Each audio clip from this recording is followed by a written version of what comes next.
Hello, and welcome to the UnToxic Boss podcast, where leadership meets empathy and productivity meets compassion. I am your host, Janine K. Brown. We will dive into the world of effective leadership without toxicity. I'm here to help equip you with the tools, insights, and stories to transform your leadership style and create a space where everyone feels valued and heard.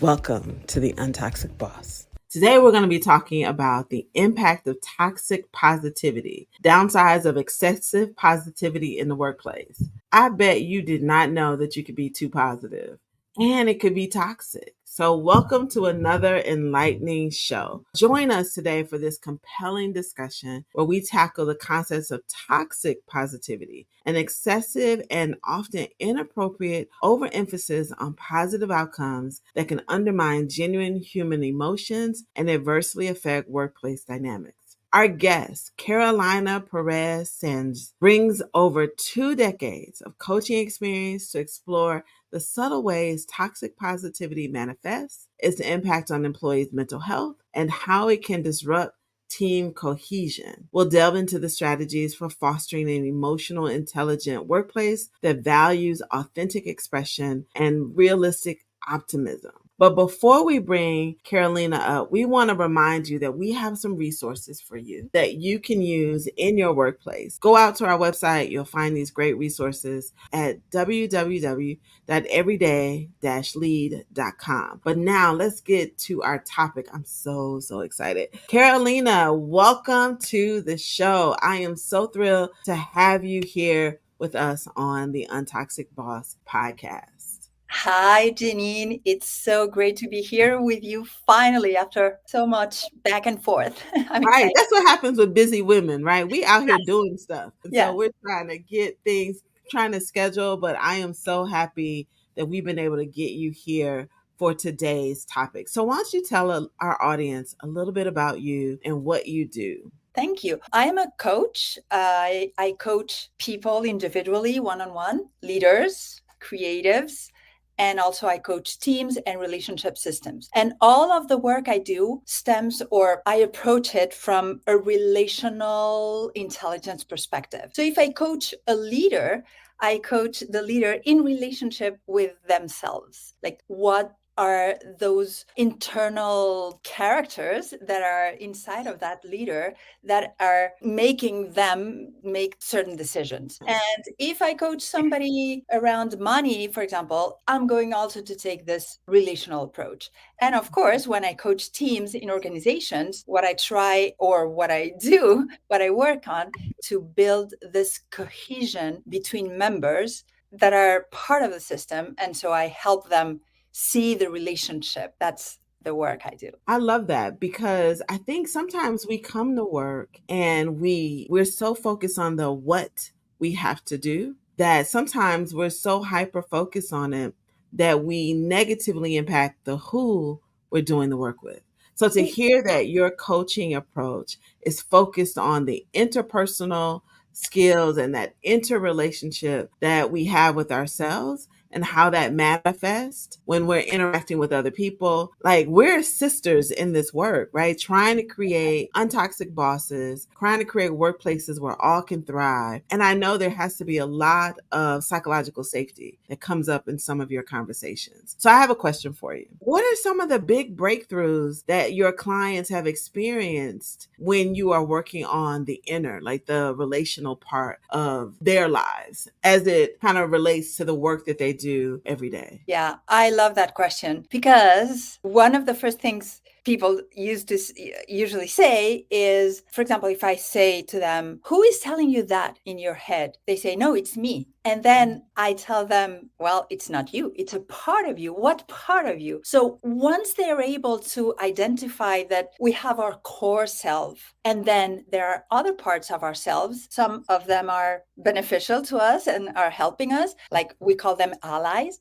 but others are just saboteurs. They're trying to keep us safe and stuck and not growing. So once they are able to say, oh, yeah, that voice I'm hearing, it's actually not me. It's this saboteur, this gremlin, they'll say. And that gives people so much freedom and agency. And I think that's super powerful. Yeah, because we don't always recognize some of the messages that we tell ourselves. We've been telling them for our entire lives, Hmm.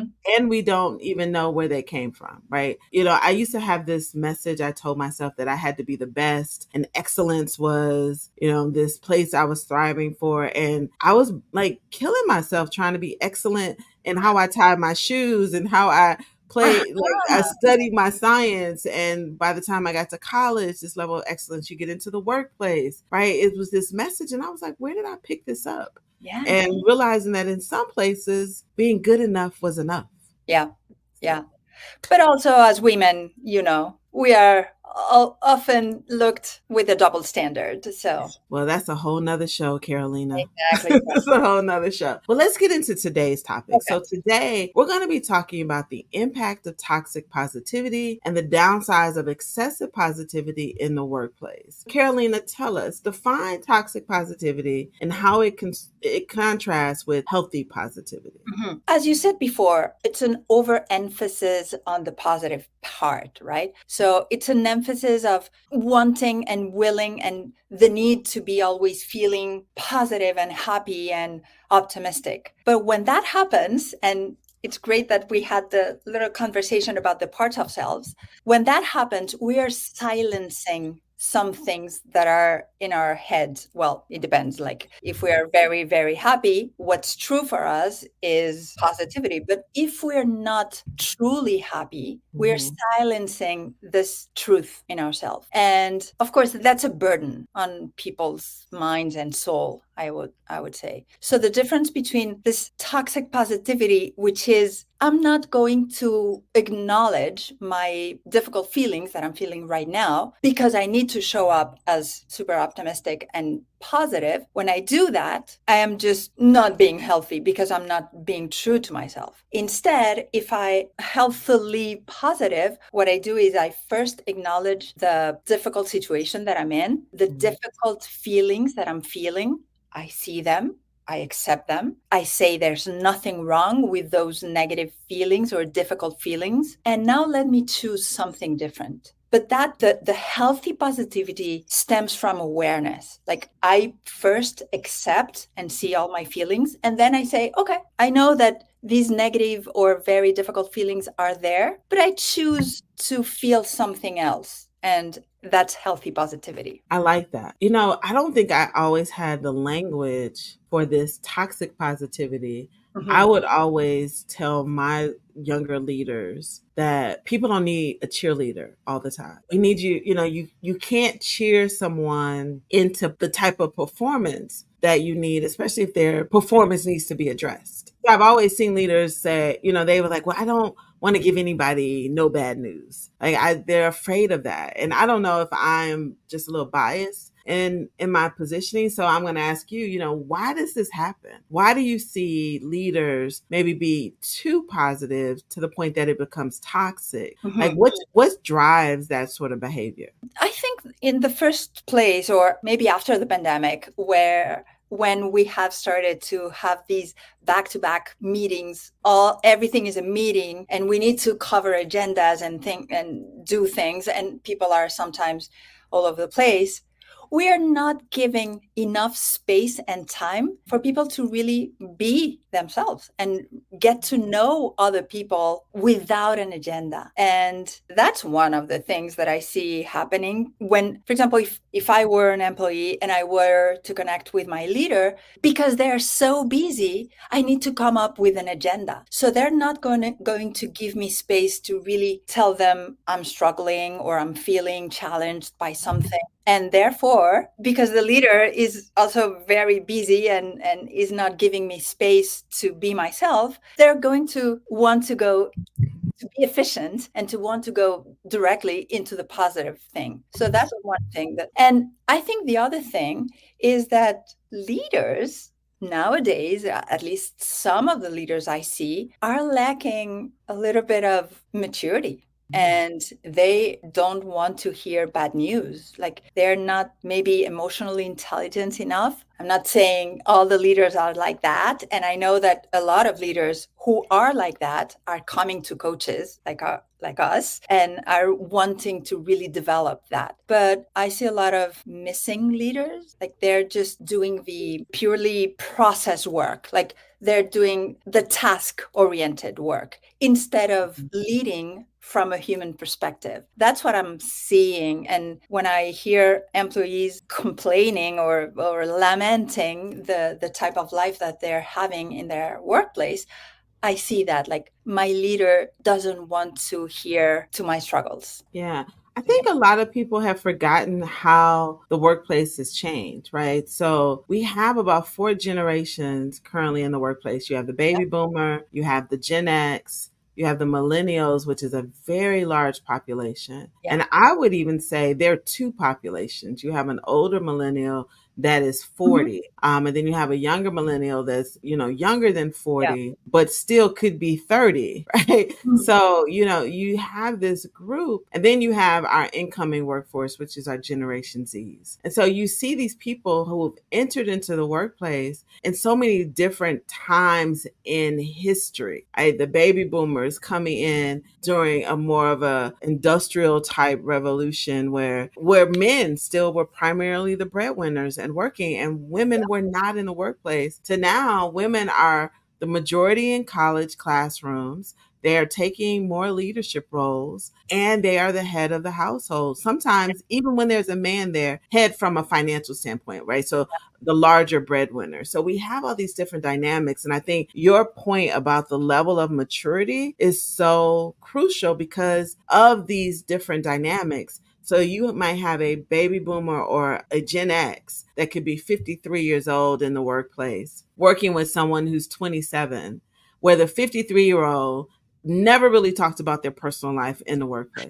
Exactly. The 60-year-old never talked about what was going on at home. They may give you highlights, right? The kids graduating from school, all of these things. But then you have the 27-year-old and the 30-year-old that's talking about their dating life, their travel life, talking about their parents, what they're doing, they're buying a home. Like they're bringing their whole life, like seriously, their whole life to work. And I think to your point is this personal part is a lot of our leaders are not equipped to lead the whole person. And so what they lean toward is being overly positive because they want to keep a culture that doesn't have conflict. Exactly. And that's, I love that you said that because avoiding conflict is one of the basic destructors of team cohesion, right? And team high performance. Because if you don't engage in conflict, you are not going to grow as a relationship. We need conflict in order to grow. So I see that teams that are avoiding conflict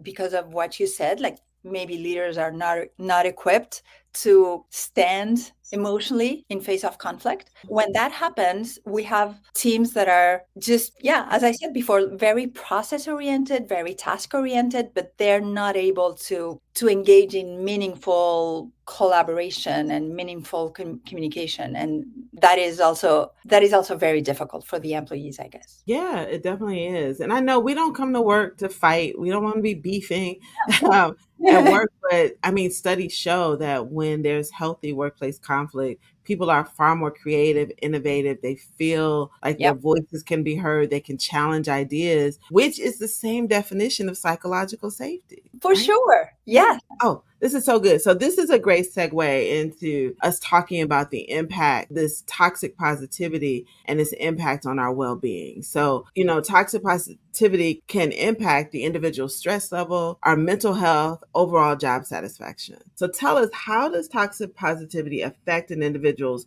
mental health and stress levels at work? Yeah, a huge deal. Like it's really impactful because one of the principles of systems and relationship systems is deep democracy for systems to really function well. So deep democracy is I'm going to listen to every voice in the system. And therefore, that system is going to be really transparent, open and really healthy. But if I go into work knowing that the culture doesn't allow for my difficult feelings, right now, like from the get-go, I'm shutting down part of my inner life if I'm feeling stressed or depressed or whatever it is. So, for example, let's say you work in a toxically positive culture and you're going through a very difficult time with your aging parent and you have to take care of them and it's very difficult for you and you're really stressed out. But then that happens at home and then you go into work and you have to, this part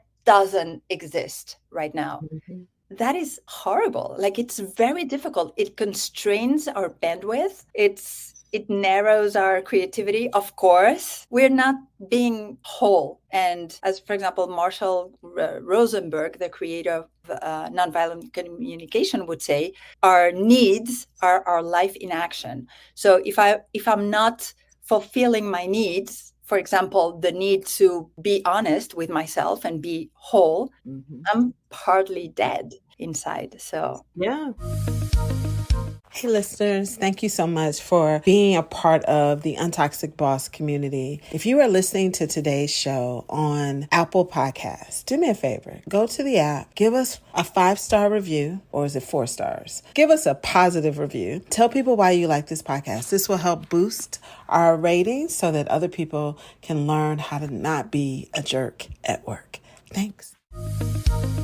And, even when as a coach, I always tell my clients, and I don't know if you have the same experience, when they come for coaching and their employer is subsidizing the cost of coaching, they think that they can come and I'm only talking about work. yeah. Right. I'm going to talk about this one thing, right? I'm trying to get promoted, or we're having some team issues, or I'm on a performance improvement plan. Whatever that thing is they come to, they think that they can only bring that. But we're whole people. We're whole people.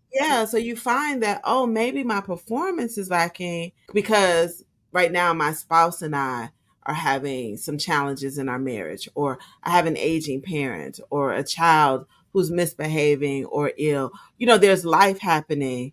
And I'm trying to leave that out of both my confidential coaching relationship, but also I'm not bringing it to work. And so people cannot support me because they don't know what I'm going through. And all they're experiencing is the behavior from the stress and the suppressed emotions. Yeah. And because you're suppressing so much, it's like you're not even yourself. You're not even fully yourself. It's like you become a zombie a little bit. I'm going to say that I had the experience one time that a person wanted me to coach her only in her life. And as we started to speak about what was going on in her life, she didn't want to touch work. She expressed a very deep and difficult frustration that she had with her own leader at work. And so I was like, okay, we have to go there. And she was like, no. She was very upset. She didn't want to touch that. Well, as you said, we're whole people. It's impossible that we fix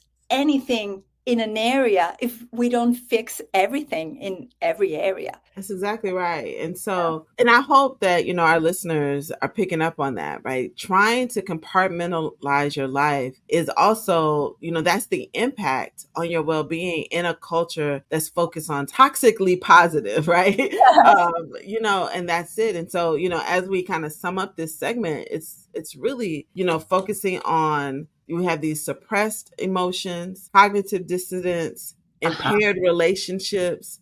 And what we really don't want is turnover, right? We have this increased turnover because the strain of a toxic positive environment can lead to higher turnover and employees seeking, supportive or more authentic workplaces, right? Because the one thing you don't want is your employees to call you fake. They're so fake. This isn't real. This is a fake culture. Everybody's happy all the time and bubbly. And that has to be exhausting. It is exhausting. And now that you're mentioning the culture, something that came to mind was lately, the founder of Netflix has been going around in podcasts, and a lot of people, and he was speaking about, we have the culture deck at Netflix. And people were taking that as, oh, I'm going to make a cult or to do a culture deck for my company so that everybody knows what we stand for. Well, if that comes from the top, it's going to be an imposition and it's going to silence some people. And that is not good. Like every time you try to silence, be it negative feelings, difficult feelings, contrarian opinions, whatever, that is not a healthy culture. When it comes from the top, I think it feels like a mandate. Exactly. Yeah, that's what I would think. And so I do think your more senior leader should be a part of communicating the culture, right? And what we're looking for and how we want to show up and what some of our core values and our expected behaviors are in the workplace.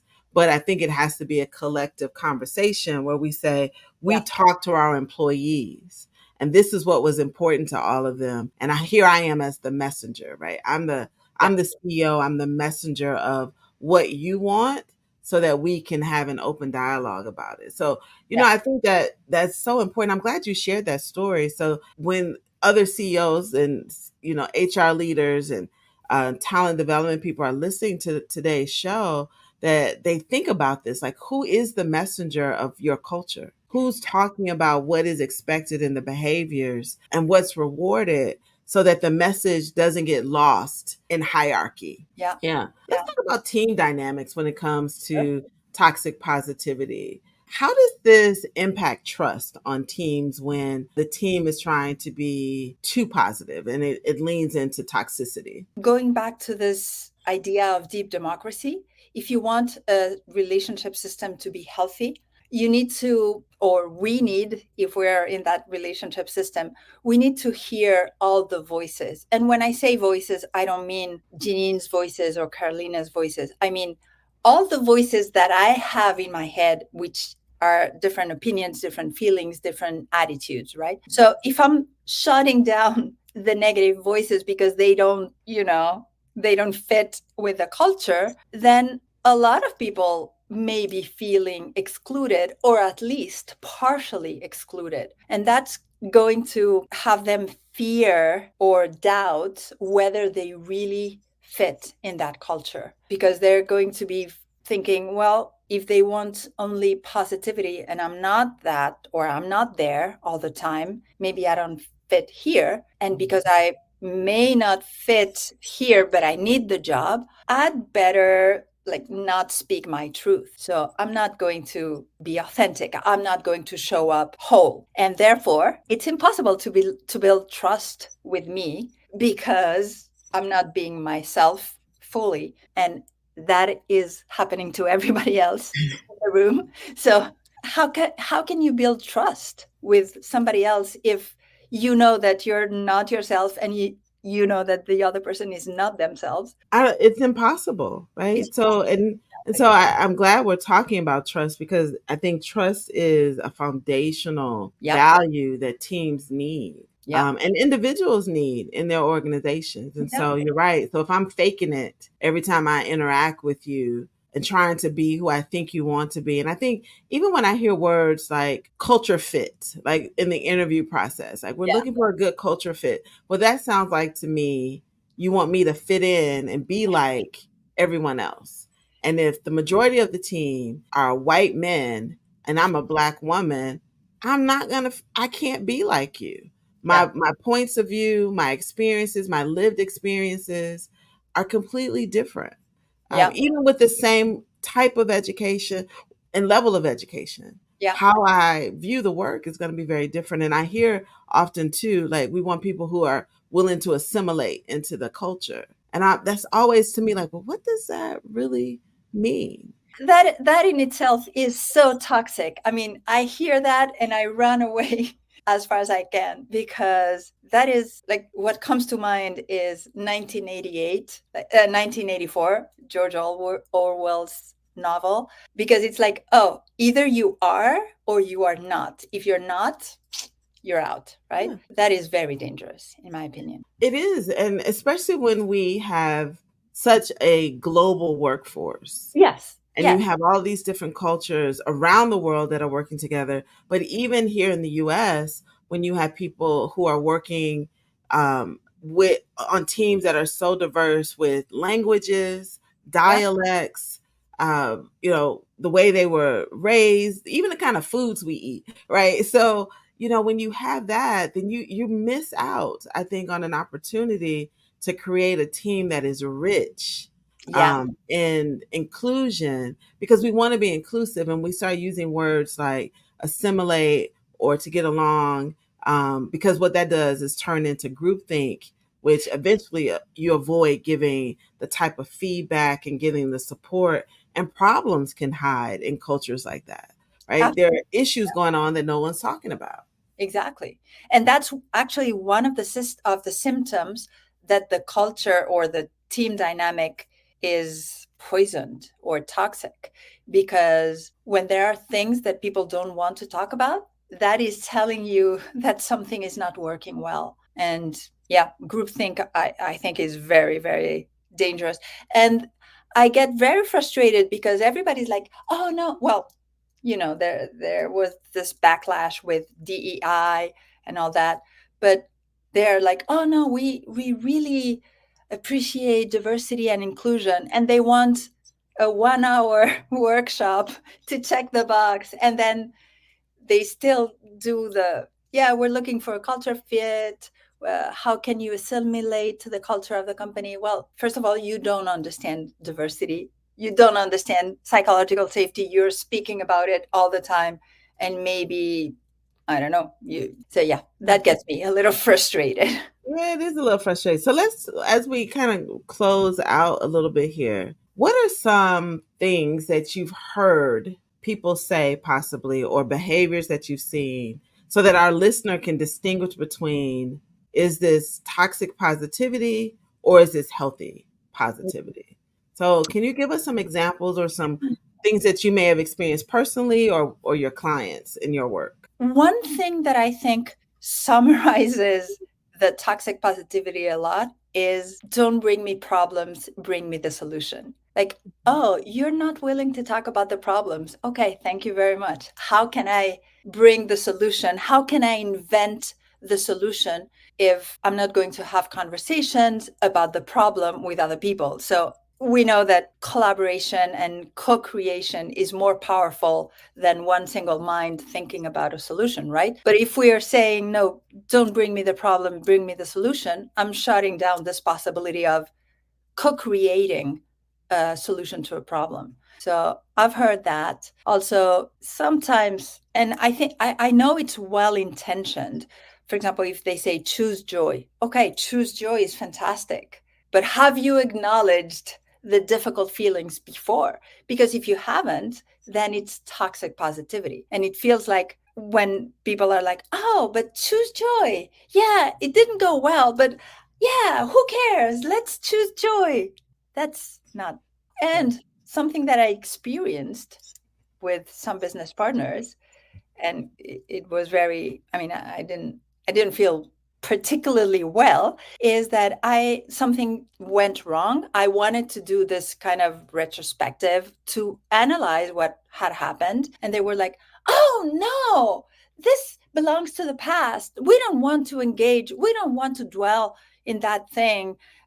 Let's move forward. Okay, so moving forward without acknowledging what went wrong, I think, is also very dangerous, because it leaves people with the feeling that, oh, my feelings don't matter. I'm wrong if I feel that was difficult. And therefore, if I'm wrong, I feel sad, demotivated, depressed. Oh, that is so good. So, those of you who are listening to today's show and you're here with us on LinkedIn, I hope you're kind of reflecting, even maybe on your own behavior. So, what is your relationship with toxic positivity? Are you suppressing your emotions? Are you avoiding, a possible break in a relationship because you want to keep a strong relationship with people, but it's not necessarily genuine? Are you seeing turnover from people and they're complaining that this workplace doesn't feel authentic? It feels fake.